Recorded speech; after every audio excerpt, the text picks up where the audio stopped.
খালেদা জিয়ার ছোট ছেলে আরাফাত রহমান কোকোর 57তম জন্মদিন আজ।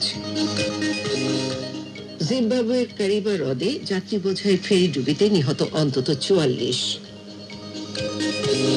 এবং ঢাকায় 3 ম্যাচ ক্রিকেট সিরিজের প্রথম ম্যাচে সফররত মালয়েশিয়াকে 153 রানের বিশাল ব্যবধানে হারালো বাংলাদেশ অনূর্ধ্ব 23 দল।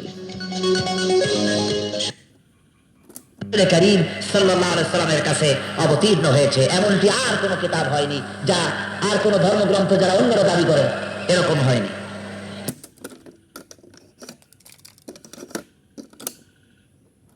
বিদ্রুপকারী কোরআনের আইনের অমান্যকারীদেরকে বলবেন, আমি আজকে তোমাদের ভুলে গেলাম, যেমন করে তোমরা এই দিনে আমার সঙ্গে সাক্ষাৎকারের কথা ভুলে গিয়েছিলে।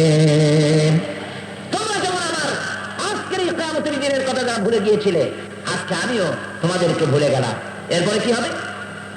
ওয়ামাওয়াকুমুন নার ওয়া মা লাকুম মিন নাসিরিন।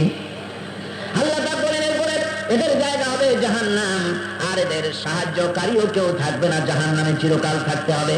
এটা এই জন্য যে তারা আল্লাহর কোরআনের সঙ্গে ঠাট্টা করেছে, বিদ্রুপ করেছে, কোরআনের আইন মানে নাই, কোরআনের আইনকে অমান্য করে চলেছে। এই জন্য কিয়ামতের দিন আল্লাহ রাব্বুল আলামিন তাদেরকে শাস্তি প্রদান করবেন। কোরআন পৃথিবীর বুকে আল্লাহ নাযিল করেছেন, শুধু তেলাওয়াত করবেন ঝুলে ঝুলে, এজন্য নয়।